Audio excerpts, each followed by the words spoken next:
A massive explosion of flames tore through the quiet Colorado night. My phone rang at 2:47 a.m., my neighbor screaming, "Your house is on fire!" I got there by 3:20 to pure chaos. Firefighters on defense, my beautiful 1920s Craftsman engulfed, and the thick smell of gasoline everywhere. Across the street sat the HOA president, Bryn, in her white Lexus SUV, engine running, just watching the blaze like it was entertainment. She thought no one saw her. But I knew exactly who did this. For months she'd been harassing me. Fake violations, false police reports, sabotaging my tools, all to block the financial audit that would expose her stealing over $140,000 from neighborhood funds. This time, she went full arson. What she didn't know, I'd installed hidden cameras 2 weeks earlier, and I'm not just the homeowner, I'm the local municipal court judge who would sign her arrest warrant and preside over her court date just days later. Stick around for felony charges and the most satisfying courtroom karma ever. Drop a comment. Where are you watching from? My name's Declan. I'm 52, widower. And for 2 days a week, I'm a municipal court magistrate handling traffic violations, small claims, the usual city ordinance disputes. The other 3 days, I renovate historical properties. It's therapy, honestly. After my wife Iris died 3 years ago, ovarian cancer, stage 4, the kind that doesn't negotiate, I needed something to do with my hands, something where I could see progress, where I could take something broken and make it whole again. Iris grew up in a 1920s Craftsman bungalow, yellow siding, deep front porch, those thick wood columns that look like tree trunks. Every holiday, every summer, we'd visit her childhood home. She'd walk me through it, pointing out details, original crown molding, the built-in breakfast nook, the way afternoon light hit the hardwood in the living room. When I found a near-identical Craftsman in a neighborhood called Ponderosa Bluffs, 40 minutes outside Denver, I didn't even haggle on price. I closed in January. The plan was simple. Gut renovate it, restore every detail the way Iris described, then donate it as transitional housing for cancer survivors. People who need a safe place to heal without worrying about rent. The house smelled like my grandfather's workshop, old pine sap, plaster dust, that specific scent of wood that's been holding up walls for 100 years. The floorboards creaked under my boots at 6 in the morning, before the world woke up. I loved it immediately. Then I met Bryn Castellane. She showed up the day I closed on the property, heard her heels on the gravel driveway before I saw her, sharp little clicks, like a metronome set to annoyed, bottle blonde bob, tennis visor even though it was January and overcast, holding a clipboard like it was a weapon. "Your lawn situation is unacceptable," she said. "No hello, no welcome to the neighborhood." I looked at the grass. It was January. The grass was dormant.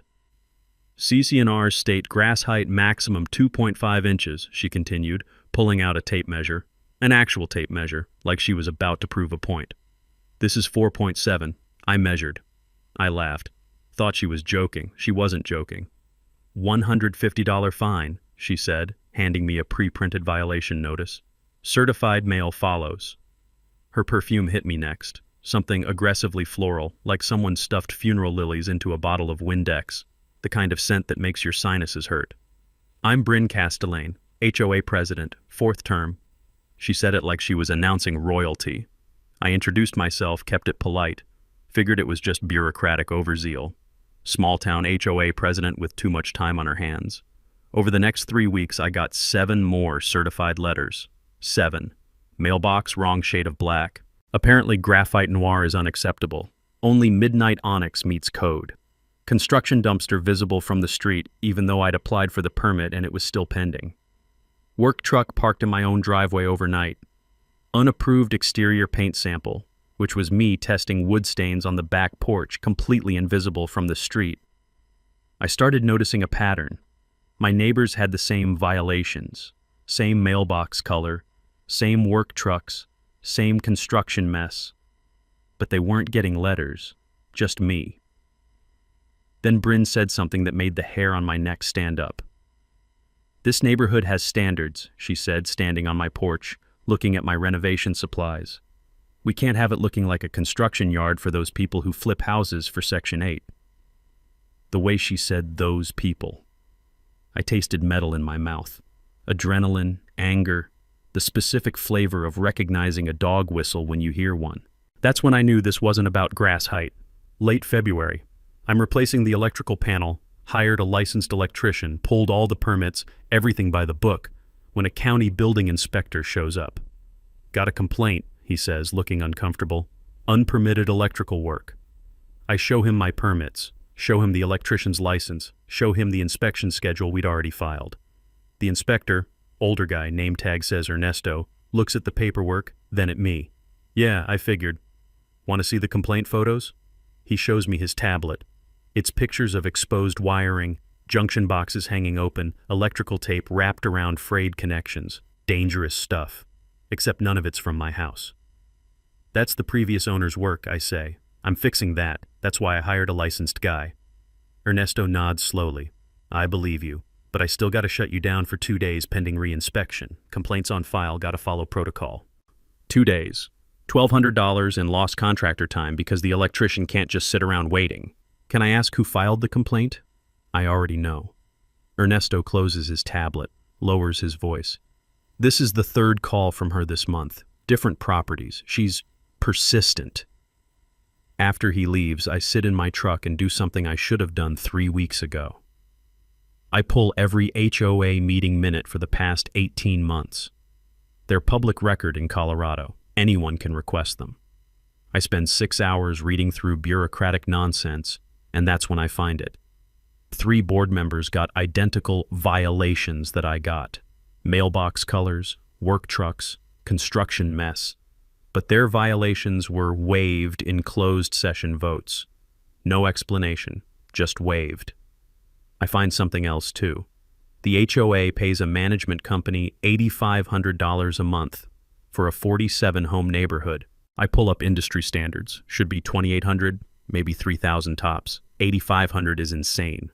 I check who owns the management company. It's Bryn's sister. Now here's something you need to know about HOA law in Colorado, and this applies in a lot of states. Board members have what's called fiduciary duty. It's the same legal standard as corporate directors. You can't use your position for personal gain. You can't give contracts to family members without disclosure and competitive bidding. Break that rule, and you're personally liable. I screenshot everything, timestamp every document, build a spreadsheet that would make an accountant weep with joy. But I don't confront her. Not yet. Instead, I do something smarter. I request a copy of the HOA's Directors and Officers Insurance Policy. It's buried in the CC&Rs that homeowners have a right to see this. Takes them 11 days to send it. When I open the PDF, I actually laugh out loud. The insurance lapsed 4 months ago. Bryn forgot to pay the premium. Or chose not to. Either way, every board member is now personally exposed to lawsuits with 0 coverage.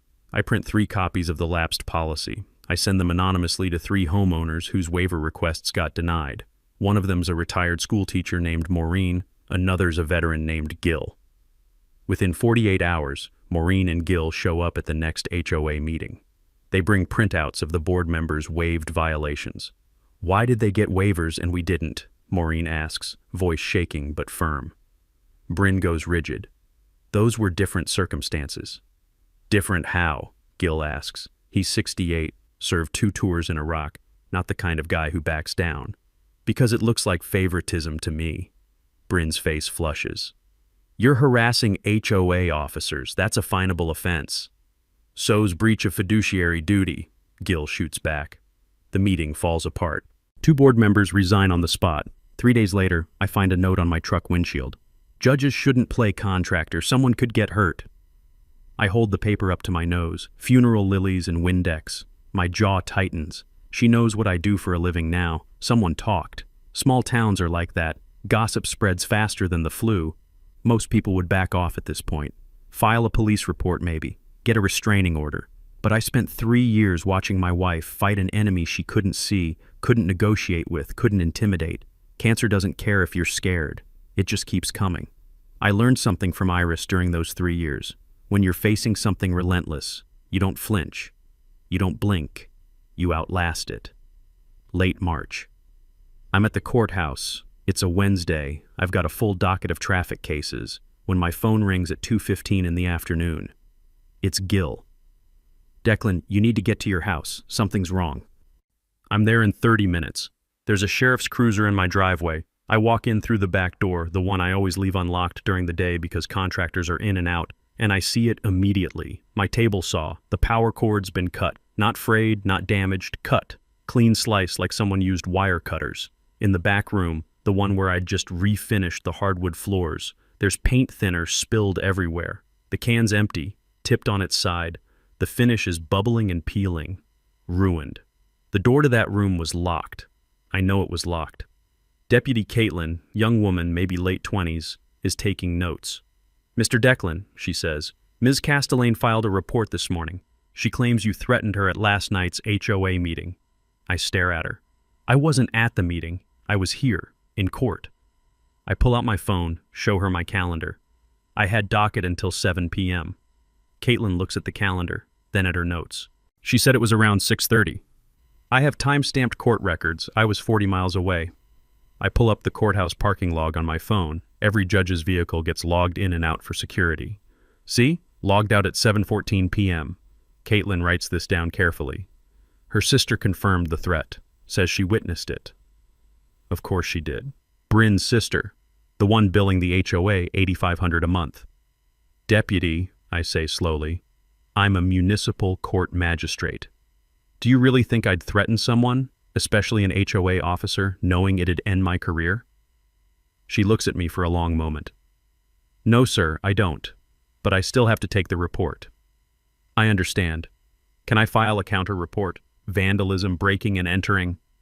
"Yes, sir, but I gotta be honest. Without cameras, it's your word against circumstantial evidence." After she leaves, I sit on the front porch and do math in my head. $1,200 to repair the table saw cord and buy a new one.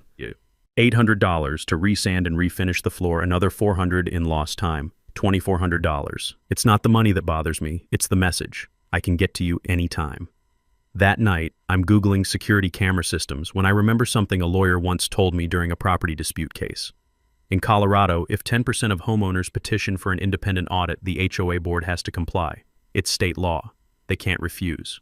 I pull up the HOA directory. 47 homes, 10% is 5 homeowners. I've got Maureen and Gil. I need 3 more. It takes me 4 days. Quiet conversations, showing people the spreadsheet, explaining the lapsed insurance, mentioning the $8,500 management fee.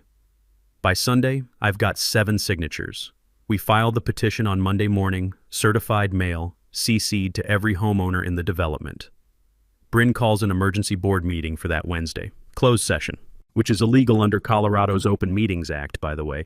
HOA boards have to conduct business in open session unless they're discussing litigation or personnel issues. Financial decisions? Those are public. The vote is 3-2 to allow the audit. 2 board members are terrified of personal liability now that the insurance situation is public knowledge. Bryn loses. The audit gets scheduled. It'll take 60 days. I've got 60 days to finish the house. That night, I'm packing up tools when I find a box I'd forgotten about. Iris's handwriting on the outside, house plans and dreams. Inside, there's a sketch she drew, watercolor pencils, her neat architect's handwriting labeling each room, the kitchen, the breakfast nook, the bedroom where she'd slept as a kid. At the bottom, she wrote, "A house should be a place where people heal." I sit on the porch until the sun goes down, holding that sketch, and I make a decision. This isn't about beating Bryn anymore. It's about finishing what Iris started. But if Bryn wants to keep coming at me, fine. I'm a patient man. I've sat in courtrooms watching criminals talk themselves into convictions for 15 years. I know how to wait. I know how to let someone dig their own hole while staying completely still. Iris used to say, "Don't interrupt your enemy when they're making a mistake." So I won't. April 17th, 2:47 in the morning. My phone rings. I'm at my downtown condo. I keep it for nights when I have early court sessions. Saves me the hour commute from Ponderosa Bluffs. It's Gil. His voice is tight. "Declan, your house is on fire." I'm dressed and in the truck in 90 seconds, breaking every speed limit. The drive takes 23 minutes instead of 40. I can see the smoke before I even turn onto my street. There are 3 fire trucks, neighbors standing in bathrobes and pajamas, hoses snaking across the lawn, and the back half of my house, the addition where I'd restored Iris's childhood bedroom, it's just gone. Black skeleton ribs of framing studs sticking up against the orange glow. Firefighters are in defensive mode. They're not trying to save it. They're just keeping it from spreading to the neighbors. I park across the street, get out, stand there. Gil walks over, puts a hand on my shoulder. Doesn't say anything. Doesn't need to. The smell hits me first. Burned insulation has this specific chemical stench, plastic and fiberglass and something almost sweet, like melted candy. Then there's the crackle of cooling embers, the hiss of water hitting hot metal, and underneath it all, the taste of smoke in the back of my throat. Fire marshal comes over around 4 a.m. Older guy, soot on his face, tired eyes. "Mr. Declan, I'm Marshal Henriksen. I need to ask you some questions." "Okay. When's the last time you were at the property?" "Yesterday. Left around 6 p.m. "Any electrical work being done? Space heaters? Anything that could cause ignition?" "No. House has been shut down for 3 days. No power to the addition at all. We disconnected it for the floor refinishing." He nods slowly. "That tracks with what we're seeing. Point of origin is the basement window, back side of the structure. Accelerant detected. Gasoline. Poured through broken glass." The words hit me like cold water. "This was arson," Henriksen says. "Intentional." I look at the ruins, at the melted window frames, at the pile of ash that used to be Iris's room. "Neighbor reported seeing a light-colored SUV leaving the area around 2 a.m., he continues. "Didn't get plates." Gil leans in close. "Bryn drives a white Lexus SUV. I saw her drive past your place twice yesterday afternoon. Slow, like she was studying it." I file that away. Don't react. Not yet. The next 10 days are a masterclass in frustration. Detective Ortega, grizzled guy, probably 55, looks like he's seen every crime humans can commit, takes my statement. I walk him through the entire timeline, the harassment, the violations, the sabotage, the false police report, the pattern. "It's textbook escalation," I say. "She's desperate to stop the audit." Ortega nods, but his face is neutral. Pattern's clear. But arson's hard to prove without physical evidence or confession. Circumstantial won't hold up. Any decent defense attorney would shred it. "What about the SUV sighting?" "Light-colored SUV, 2 a.m., no plates, could be anyone." He pauses. "Her alibi is she was home asleep. Husband confirms." Of course he does. I've seen Bryn's husband at HOA meetings, a dentist, quiet, the kind of guy who looks like he's been yelled at so many times he's forgotten how to have opinions. The case goes cold within 2 weeks. No arrest, no charges, nothing. I should be angry, and I am. But I'm also something else. I'm patient. Because here's what I learned in 15 years on the bench. Criminals always come back to the scene. They can't help it. They want to see the damage. They want to confirm their work. They want to gloat. So I do 3 things. First, I file the insurance claim. State Farm, full policy maximum. Play the devastated homeowner. Let Bryn think she won. Second, I start cleanup. Hire a crew. Begin debris removal. Act defeated in front of the neighbors. Third, and this is the important one, I install 4 hidden cameras. Motion activated, cellular connected, battery backup, 4K resolution. 1 on each corner of the property, angled to cover every approach. They're legal. It's my property. Single-party consent in Colorado means I can record anything that happens on my land. And I leave the house unlocked during the day. Not smart, right? Asking for trouble. Except that's exactly what I'm asking for. See, I'd read about this in a case study once. Criminals with narcissistic tendencies can't resist returning to verify their victory. It's compulsive, especially if they think they got away with it. 3 days later, my phone pings. Motion alert, camera 2. I pull up the app, and there she is. Bryn Castellane, walking through my property at 2:20 in the afternoon, looking around like she owns the place. The audit report lands on June 3rd, 62 days after the fire. I'm in my chambers reading through traffic case files when I get the email. PDF attachment, 47 pages. I open it. Page 6 makes me sit up straight. Page 12 makes me whistle. Page 19 makes me laugh out loud. The auditor, a firm out of Colorado Springs, no local connections, completely independent, didn't just find accounting errors. They found a crime scene. Here's what Bryn and her sister's management company did. Over 3 years, they billed the HOA for landscaping maintenance that never happened. Ghost invoices. Made-up work orders. They'd create a fake receipt for $1,200 in tree trimming, submit it, get reimbursed, pocket the money. They did this 43 times. Total theft, $147,000. But wait, it gets better. Bryn personally received $38,000 in consultant fees from her sister's management company. Never disclosed, never voted on by the full board. Just payments. For consulting on what? The audit doesn't say. Because there's no documentation. Because it was a kickback. The HOA's reserve fund, the emergency money that's supposed to cover major repairs, insurance deductibles, legal fees, should have been $180,000. Current balance, $4,200. The money was transferred out in chunks over 2 years. Line item: emergency repairs. But there are no receipts, no contractor invoices, no work orders. The money just disappeared. And here's the kicker, the one that's going to put Bryn in handcuffs. To move that money, she needed dual signatures on checks over $5,000. That's in the HOA bylaws. President and treasurer both have to sign. The treasurer, a quiet Polish guy named Piotr, didn't sign those checks. Bryn forged his signature. Twice. The audit includes forensic handwriting analysis. It's not even close. She didn't even try to make it look real. Now, I know what you're thinking. Isn't forgery hard to prove? Not when you've got an actual check with a fake signature and the real treasurer swearing under oath he never signed it. That's slam-dunk fraud, felony theft, breach of fiduciary duty. The auditor's final note, and I love this, says, "The patterns observed suggest intentional misappropriation rather than accounting error. We recommend immediate referral to law enforcement and consultation with legal counsel regarding board members' personal liability." I forward the audit to all 47 homeowners. Within an hour, email chains are exploding. By that evening, there's a recall petition circulating. By the next morning, 3 board members resign. Piotr, the treasurer whose signature got forged, files a police report for identity theft and fraud. The community meeting 4 days later is standing room only. 32 homeowners show up. The conference room smells like burnt coffee and rage sweat. Bryn brings a lawyer, expensive suit, slicked back hair, the kind of guy who bills $400 an hour to say no comment. Her defense?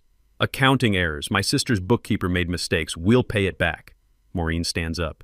You stole $147,000 and you're calling it a mistake? Bryn's face goes red. I didn't steal anything. This is a witch hunt orchestrated by people who hate following rules. Gil stands up next. You forged Piotr's signature. That's a felony. The lawyer puts a hand on Bryn's shoulder, tries to quiet her. She shakes him off. This is ridiculous. I've given 4 years of my life to this community, and this is how you treat me? I'm sitting in the back row. Haven't said a word, just watching. That's when my phone buzzes. Text from the courthouse clerk. FYI, traffic case scheduled for you July 11th. Castellane, Bryn. Reckless driving. I read it twice, close my eyes, and smile. Gil's garage. Thursday night, 8 p.m. 7 of us sitting on folding chairs and overturned buckets. Maureen, Gil, Piotr. 4 other fed-up homeowners whose names don't matter yet, but will. I've got printouts of the audit spread across Gil's workbench. Okay, I say. Here's where we are. The audit's done. It shows clear theft. Piotr filed a police report. But we need to understand what happens next because this is going to get messy before it gets better. Maureen raises her hand like we're in school. Can we sue her? Yes. The HOA can sue Bryn and her sister's management company for restitution. You'll need to hire an attorney, probably on contingency, meaning they take a percentage of whatever you recover. Given the paper trail, most lawyers would take this case in a heartbeat. Piotr leans forward. What about criminal charges? That's up to the DA's office. They're reviewing the audit now. Felony theft, fraud, forgery, those are serious charges. But prosecution takes time, 12 to 24 months, sometimes longer. I pull out another sheet. Here's what I think you should do. 3-pronged attack. I've done this before. Explained legal strategy to non-lawyers in small claims cases, helped people understand their options. You break it down into pieces they can visualize. Prong 1. File a civil lawsuit. Get your money back. That's justice in dollars. Prong 2. Report Bryn to the Colorado Real Estate Commission. She's a licensed agent, right? Fraud is a professional ethics violation. If they revoke her license, she loses 60% of her income overnight. Gil grins. I like prong 2. Prong 3, pressure the DA to prosecute. Write victim impact letters, all of you. Explain how this affected your property values, your sense of security, your trust. DAs pay attention to that stuff. Mass victim letters move cases up the priority list. Maureen's writing this down in a little notebook. How long does the real estate commission take? 60 to 90 days usually. They hate bad publicity. They'll fast-track complaints to avoid looking complicit. I pause. And here's why that matters. Professional boards move faster than courts. You hit her license first, she's bleeding money. Makes her more desperate to settle the civil case. Now let me explain something about HOA law that most people don't know, and this is important. Board members have fiduciary duty. That's a legal term that means you have to act in the best interest of the organization, not yourself. It's the same standard as corporate directors. You breach that duty, you're personally liable. Translation: Bryn can't hide behind the HOA. Her personal assets, house, cars, bank accounts, are all on the table. One of the other homeowners, a younger guy named Marcus, raises his hand. What about us? Are we liable for what she did? No, you weren't on the board. You didn't vote on the fake contracts. You're victims, not accomplices. I look around the room. But the HOA as an entity could get sued if someone claims you should have caught this earlier. That's why you need to act fast. New board, new bylaws, new management company. Show good faith. We spend the next hour drafting a game plan. Maureen volunteers to coordinate the lawsuit research. Gil will organize the victim letters. Piotr will handle the recall election logistics. My job? I'm going to file the real estate commission complaint. All 11 of us will sign it. But there's something else I'm doing, something I haven't told them yet. The hidden cameras on my property caught Bryn trespassing 3 days ago. She walked around the burned-out addition, took photos with her phone, kicked through the ash pile like she was searching for something.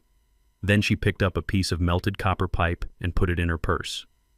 I've got it all on 4K video. In Colorado, trespassing is a misdemeanor. But evidence tampering, removing or destroying evidence from a crime scene, that's a felony, especially if it's connected to an ongoing arson investigation. I'm not giving this footage to Detective Ortega yet. I'm waiting. Because here's what I've learned about people like Bryn. They can't stop. They're addicted to control, to winning, to getting away with it. She'll come back. She'll make another move. And when she does, I'll have her. The meeting breaks up around 10:30. Everyone's energized, angry in a productive way. Maureen hugs me on the way out. Thank you for organizing this. I didn't organize it, I say. You all did. I just explained the rules. After everyone leaves, Gil and I stand in his driveway under the porch light. You think she knows you're the one pushing this? He asks. Probably. But she can't prove it. And even if she could, so what? I'm a homeowner. I've got every right to advocate for an audit, to explain the law to my neighbors. Gil nods slowly. You're a patient man, Declan. I learned from the best, I say, thinking of Iris. 3 years fighting cancer. Never gave up. Never quit. She's going to do something stupid, Gil says. Soon. I'm counting on it. June 21st. Every homeowner in Ponderosa Bluffs gets a 4-page letter in the mail. It's from Bryn, printed on expensive cardstock. Her real estate company's letterhead at the top. I read mine sitting on my porch, coffee going cold in my hand. The letter claims, the audit is fabricated. Accounting errors blown wildly out of proportion by disgruntled homeowners who refuse to follow community rules. I'm specifically named. Declan, last name, a municipal court magistrate, has orchestrated a witch hunt because he was upset about legitimate code enforcement. She calls herself the real victim of a conspiracy by rule breakers who want to turn this neighborhood into a construction zone. And then, this is the kicker, she threatens to sue me personally for defamation. $500,000. There's a demand letter from her attorney attached. I finish reading, set the letter down, take a sip of cold coffee, and I laugh. See, defamation requires a false statement. Everything in the audit is documented. Bank records, forged checks, ghost invoices. You can't defame someone by repeating facts, but she's not trying to win a lawsuit. She's trying to scare me, trying to make me back off, trying to create enough noise that the other homeowners get nervous and drop the case. It doesn't work. The next day, a local news reporter calls me. Young woman, ambitious, probably mid-20s. Mr. Declan, I'm doing a story on HOA disputes. Bryn Castellane says you've been using your position as a judge to intimidate the board. Would you like to comment? I keep my voice neutral. No comment on pending litigation, but all HOA financial records are public in Colorado. The audit report is a public document. I'd encourage you to read it and draw your own conclusions. 2 days later, the reporter calls back. I read the audit, she says. Her voice is different now, quieter. This isn't a dispute, this is fraud. Like I said, draw your own conclusions. The story never runs. Because the moment the reporter asked Bryn for documentation to support her claims, Bryn's attorney shut it down. No further comment. Pending litigation. Translation. They've got nothing. But Bryn's not done. On June 28th, I get a certified letter from the Colorado Office of Judicial Discipline. Someone filed an ethics complaint against me. The allegations used my position as a judge to intimidate an HOA board, threatened legal action while serving in a judicial capacity, conflict of interest, abused authority to access public records for personal gain. I read it twice. My chest tightens. Judicial ethics complaints are serious, even baseless ones. There's an investigation. Interviews. It goes in your permanent file. It can damage your reputation, your career, your ability to serve, and I know exactly who filed it. The complaint is anonymous, but the language is identical to Bryn's letter. Same phrases, same accusations. I call my courthouse supervisor, explain the situation, forward the entire timeline, audit, harassment, arson, everything. She reads it and sighs. Declan, you didn't do anything wrong. You're allowed to be a homeowner. You're allowed to advocate for your community. And requesting public records isn't abuse of authority, it's your legal right. I know, but she's trying to create smoke. Well, the ethics board will investigate, but this is going nowhere. Just cooperate, tell the truth, and it'll get dismissed. She's right, but the process takes months, and it's a distraction, which is exactly what Bryn wants. That night, I sit in my condo staring at Iris's photo on my bookshelf. Some of the neighbors left notes on my truck. Passive-aggressive stuff, clearly from Bryn's remaining allies. One said, judges should follow rules too. Another said, your wife would be ashamed. That second one hits me like a punch. I spend an hour just sitting there, holding the note, wondering if Iris would be ashamed, if I'm dragging this out for justice, or for revenge. If there's even a difference anymore. Around 9 p.m., Maureen shows up at my door with a container of soup. You look like hell, she says, pushing past me into the kitchen. Thanks. Bryn's trying to break you. You know that, right? I know. She sets the soup on the counter, turns to face me. Iris fought cancer for 3 years. You think she'd want you to quit now? I don't answer.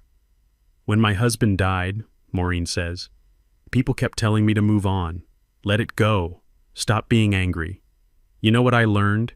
Sometimes anger is the only thing that keeps you standing. She's right, and I know what Iris would say. She'd say, don't let small people make the world smaller. I eat the soup, get a decent night's sleep for the first time in a week, and the next morning, I send Detective Ortega an email with an attachment.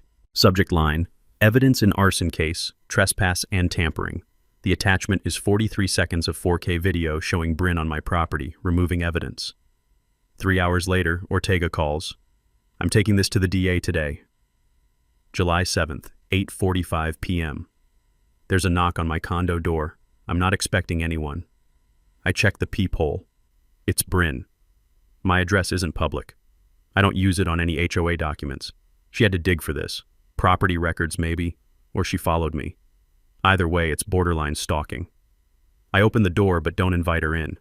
She looks terrible. Hair not styled, makeup smudged, yoga pants and an oversized sweatshirt. This is not the put-together HOA president I met in January. Declan, please, I need to talk to you. You should talk to your attorney, not me. Please, her voice cracks. 5 minutes. Against my better judgment, I step into the hallway, pull the door mostly closed behind me. I'm not letting her inside. And I'm wearing a body camera, small unit clipped to my shirt pocket recording. It's legal in Colorado, single-party consent. If I'm part of the conversation, I can record it. What do you want, Bryn? She takes a shaky breath. I'll resign. From the HOA. I'll step down. My sister will return the money. Not all of it. We don't have all of it, but 100,000. Good faith payment. I'll drop the defamation suit. I'll drop the ethics complaint against you. I don't say anything. Just wait. Just tell the DA to drop the charges, she says. You're a judge. They'll listen to you. I'm a municipal judge, I say slowly. Traffic violations, small claims. I have zero authority over felony prosecutions. And even if I did, what you're asking is obstruction of justice. Her face twists. You're destroying my life over a few rule violations. Over some accounting errors. Your insurance paid for the house. You're fine.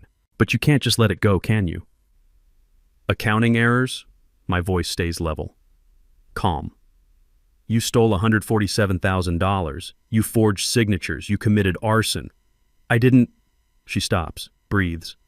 The fire was an accident. I just wanted to scare you. I didn't think it would spread that far. There it is. She just confessed. On camera. You wanted to scare me, I repeat, making sure it's clear for the recording. By setting my house on fire. She realizes what she said. Her eyes go wide. I didn't mean... That's not... Bryn, you need to leave. Now. And you need to get an attorney. A criminal defense attorney. Not the guy handling your defamation suit. Someone who specializes in felonies. You're ruining my life, she's yelling now, mascara running, voice echoing in the hallway. Over a fire. Your insurance paid for it. It was just property. It was my wife's dream, I say quietly. And you burned it to the ground because I asked for an audit. And she starts crying. Then the crying turns to screaming. You think you're so righteous? You think you're better than me? You're just a... I think you should go. She sees the camera clipped to my shirt, reaches for it. I step back. Don't. She freezes, stares at the camera, at me, and then she runs. Down the hallway, through the stairwell door, gone. I go back inside, lock the door, sit on my couch, download the video to 3 separate drives, and wait. The next morning, July 8th, 11 a.m., Bryn is arrested at her real estate office. Charges: arson, Class 3 felony, evidence tampering, Class 6 felony, criminal trespass, attempted bribery of a public official, theft of HOA funds, the bail money. She used $80,000 from a slush fund account to post her $75,000 bail. Then the treasurer realized the account had been emptied. Bail hearing that afternoon, set at $75,000 cash. Her husband doesn't show up. Files for divorce the same day. She posts bail using what's left of the HOA slush fund, which means they add another theft charge 48 hours later. The local news runs the story. HOA president arrested for arson embezzlement. It's the lead story, 6 p.m. broadcast. They interview Maureen. She's calm, articulate. This isn't about petty HOA disputes. This is about a public official who abused her position, stole from her community, and committed arson when someone asked questions. They interview Detective Ortega. He holds up a still image from my security footage. Bryn standing in the burned-out ruins, taking the copper pipe. Evidence speaks for itself, he says. They try to interview Bryn. Her attorney issues a statement. Ms. Castellane maintains her innocence and looks forward to her day in court. That night, I drive out to the house. Reconstruction's almost done. Insurance money came through, contractors worked fast, the addition's rebuilt, new framing, new windows. The bedroom that Iris sketched is taking shape. I stand in what will be the living room and try to feel something. Triumphant, vindicated, satisfied. I just feel tired. Iris would have handled this differently. She would have been graceful, diplomatic. She would have found a way to resolve it without anyone going to jail. But then I remember the other 11 homeowners. The ones whose reserve fund Bryn stole. The families she threatened.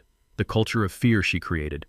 And I realize, justice isn't revenge. It's making sure she can't do this to anyone else. My phone buzzes. Court clerk. Reminder, traffic docket tomorrow 9 a.m. Castellane case. I read it 3 times.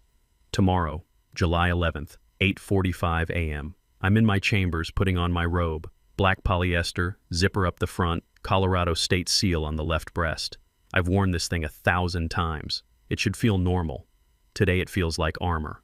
I check the docket one more time. Case number 24 TRC 8844, City of Denver versus Bryn Castellane. Reckless driving, 93 and a 55, school zone adjacent. Ticket issued April 19th. 8 days after the arson. I walk into courtroom 3B at 8:58. The gallery is packed. Municipal traffic court doesn't usually draw crowds. Most days there are maybe 5 people. Defendants waiting for their cases, occasionally a family member. Today there are 32 people in the gallery. I recognize faces. Maureen, Gil, Piotr, 8 other HOA homeowners. The reporter from the local news with a photographer. Detective Ortega in the back row, arms crossed, watching. And at the defense table, Bryn Castellane and her attorney. Not her criminal attorney. A different one. This is just a traffic ticket, so she hired cheaper representation. A guy in a wrinkled suit, probably 2 years out of law school, looks nervous. Bryn's facing away from me when I enter. The bailiff calls out, "All rise. Court is in session. The Honorable Magistrate Declan presiding." She stands, turns, and sees me. The color drains from her face in stages. Spray tan orange to pale pink to courthouse marble. Her mouth opens, closes, opens again. No sound comes out. I take the bench, sit, arrange my papers. The courtroom smells like floor wax and old legal briefs. The air conditioning hums. I can hear Bryn's shallow breathing from 15 feet away. "Good morning," I say. My voice is neutral, professional. Court is in session. Case number 24 TRC 8844, City of Denver versus Bryn Castellane. Defendant present? Her attorney stands. "Yes, Your Honor." "Ms. Castellane, you're charged with reckless driving exceeding the posted speed limit by 38 miles per hour in a school zone. How do you plead?" Her attorney tries to speak. "Your Honor, given my client's current legal circumstances, we request a continuance to..." "Denied." I don't let him finish. "This court's jurisdiction is limited to traffic matters. Your client's other legal issues are irrelevant to today's proceeding." "Ms. Castellane, how do you plead?" Bryn's voice is barely audible. "Not guilty." "Thank you. Prosecution, you may present." The city attorney, a woman named Sarah Tatum, smart, efficient, no nonsense, stands up. "Your Honor, the people submit dashcam footage from Officer Rodriguez's patrol vehicle, time-stamped April 19th at 2:47 p.m. She plays the video on the courtroom monitor. It's crystal clear. Bryn's white Lexus SUV doing 93 in a 55. The speedometer in the patrol car is visible on screen. Kids are visible on the sidewalk near a school crossing. The video also shows Bryn throwing a lit cigarette out her window, littering. And when Officer Rodriguez pulls her over, she makes an obscene gesture at him before stopping. The gallery murmurs. Sarah sits down. The people rest. I look at the defense attorney. "Your witness may testify if she wishes." He stands, clears his throat. "Your Honor, my client admits she was speeding but maintains the speedometer in her vehicle was malfunctioning. She was unaware of her actual speed." "Ms. Castellane," I say, looking directly at her, "did you not notice that you were passing other vehicles traveling at normal speed?" She stares at me, doesn't answer. "Ms. Castellane." I was distracted. "Were you aware you were in a school zone? Signs are posted 500 feet in advance." I don't remember." "Did Officer Rodriguez inform you of your speed at the time of the stop?" "Yes." "And what did you say when he told you?" Her attorney stands. Objection, relevance. Overruled. Ms. Castellane, answer the question. She looks at her lap. "I told him I had personal problems and he should leave me alone." "What personal problems were distracting you on April 19th? Long silence. "Ms. Castellane?" "I was dealing with issues at work." "Issues serious enough to endanger children's lives but not serious enough to prevent you from driving?" No answer.